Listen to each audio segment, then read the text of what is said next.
ప్రతిరోజు ఒక ఎక్స్కర్షన్కి వెళ్ళినట్టు, ప్రతిరోజు ఒక పిక్నిక్ వెళ్ళినట్లుగా సరదాగా జరుగుతూ మార్నింగ్ 9 నుంచి 8 నుంచి ఈవినింగ్ 7:30, 8 వరకు కూడా ఎంత చక్కగా సరదాగా జరిగిందంటే, నాకు ఎప్పుడు ఇంత బాగా జరిగిందంటే మరీ పూర్వం ఆ రోజుల్లో వారు గుర్తుకొచ్చింది. కానీ ఈ మధ్యకాలంలో ఇంత సరదాగా ఎంత హుషారుగా జరిగిన సినిమాలు అయితే నాకు ఇది చేయలేదు.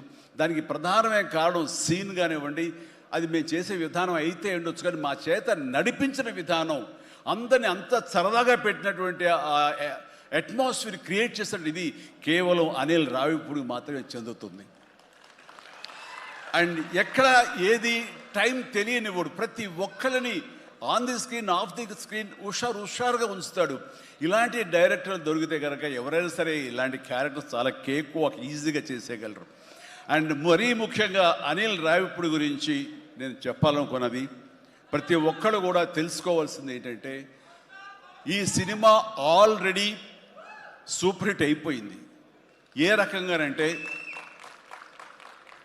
బడ్జెట్ పరంగా విత్ ఇన్ ది లిమిట్, అలాగే డేస్ పరంగా అనుకున్న దానికంటే తక్కువ రోజుల్లో ఇది అత్యద్భుతంగా తీయగలిగాడు. ఒక సినిమా సూపర్ హిట్ అయిందని ఎలా చెప్పగలవంటే, డైరెక్టర్ మొత్తం తన గ్రిప్లో ఉంచుకుని అది బడ్జెట్ దాటనివ్వకుండా విత్ ఇన్ ది టైం చేయగలటం అనేది ఆ సినిమాకి అది మొదటి సక్సెస్.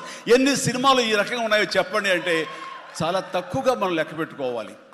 ఆ రకంగా ఇది మొదటి విజయం సాధించింది. రెండో విజయం రేపు 12వ తారీఖున ప్రజల ముందు మీరు నిర్ణయిస్తారు ఎంత ఘన విజయం మీరు మాకు ఇస్తారు అన్నది. ఇక ఈ సినిమా